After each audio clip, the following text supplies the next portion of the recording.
there. Haze has always been that sleeper player. You know how good he is. You know what his potential is. But there's just something about, his placements or the way that he plays at a consistent basis that just stops him from being in that PR potential level. But he's definitely like a gatekeeper here in Jersey.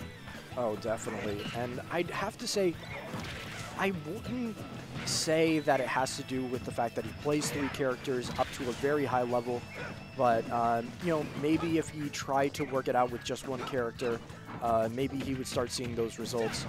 But I still definitely think that even playing 3 characters to that high of a level is very impressive, and he's showing just how well he can do with these characters, as right now with the Diddy, it is a very even game, and getting the banana and the F smash, not going to kill just yet. Go for the edge guard? No, just going for a ledge trap scenario. Yeah, and that's not to discredit, duo mains or trio main players. If you main more than 1 character, that's definitely not a bad thing. Sometimes there's just some specific matches that don't work for you and you need to pull out another character. Ooh. Oh, but these are the things that Diddy Kong struggles with. Yes, we know how explosive of a character Diddy Kong is. We know how much movement this character can do. We know how much mind games this character plays, but we also know that this character at a specific percentages cannot and does struggle to kill so much. But right now, Haze evening things back out, even tacking on a quick 21 of his own to give himself a slight lead until Karflo enters back. Yeah, and Roy, as well as Diddy, can have very, very explosive stocks. But right now, Haze has not been doing a very good job of keeping his momentum going, getting a lot of scenarios where Karflo is just able to either find his way out or find a way to reverse things just like that, dropping the banana and not getting anything out of it, instead of getting hit on his own. I think that was the jump. That was the jump.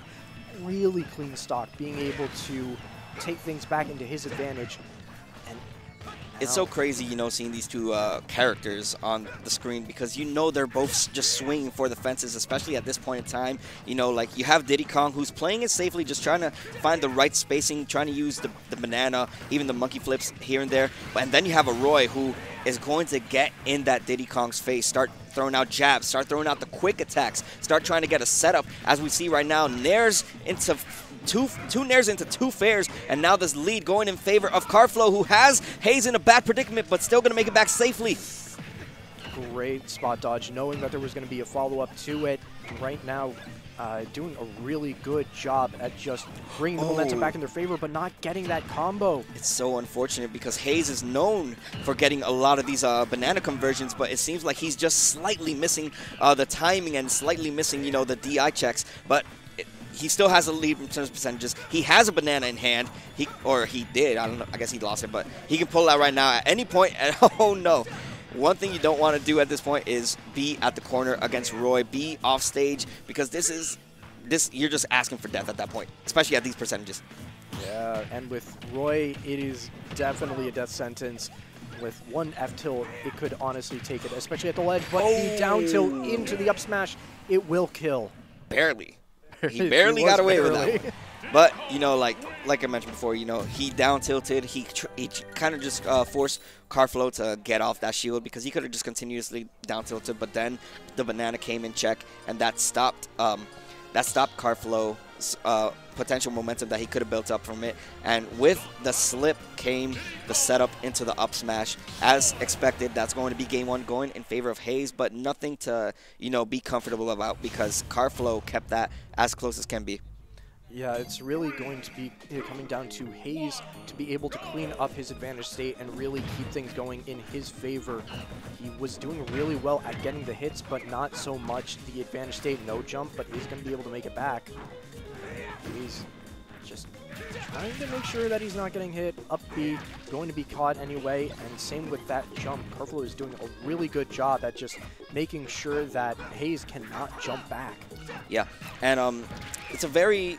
I do want to mention about the stage pick going to Town and City. Although it's a stage with the side blast zones being as small as they are, and Karflo just practically being able to kill at like 0 at this point, really. You also got to keep into consideration, you get the FD layout of the stage, and one thing that Diddy loves is to have their opponents with nowhere to run, nowhere to camp on. But you do see the side blast zones on the side platforms coming out from the blast zones. And hopefully this could be some signs of life for Haze if he's able to build up off of it. But right now it seems like Karflo is just swinging, making it hard for Haze to get in.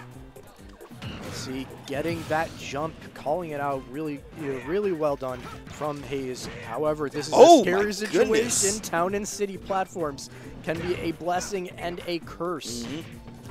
And right now, Haze does not want to be on the receiving end of that curse. No, he's definitely receiving something, and as he's receiving all that luck right now, as he's tacked on 55%, even being down, losing the stock first, he's finally found his way back into the momentum, and now his game plan is, let me maintain center stage. Let me not play too much at the corner. I'll play here and there if I want to get a setup to potentially just put my opponent off stage, but my main goal right now and main priority is make sure to get that center stage, because the moment that I get touched with a jab, that'll set up to a back air, a fair, anything, and basically with Roy's kill power, I am dead at this percent especially.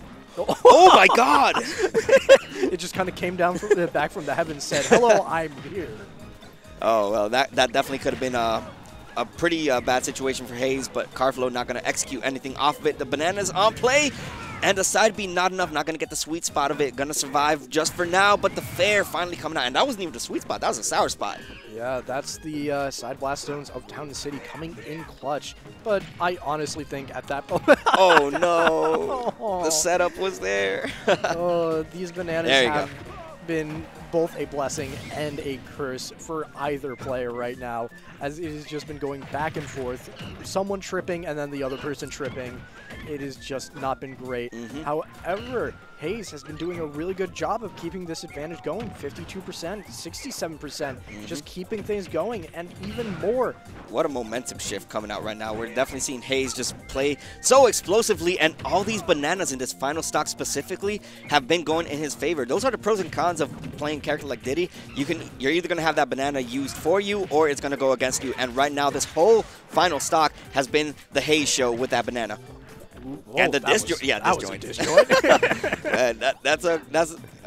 These sorties in this game, they be doing some crazy stuff. And right now, Karflo, despite the percentage, can just take the stock with ease. But the patience right there, you know, Haze not trying to overcommit right now, gets the fair, and DI check was not. It was holding away, hoping to not get hit by probably an up smash, but because of that, was not able to DI the fair correctly and is going to lose 2-0, but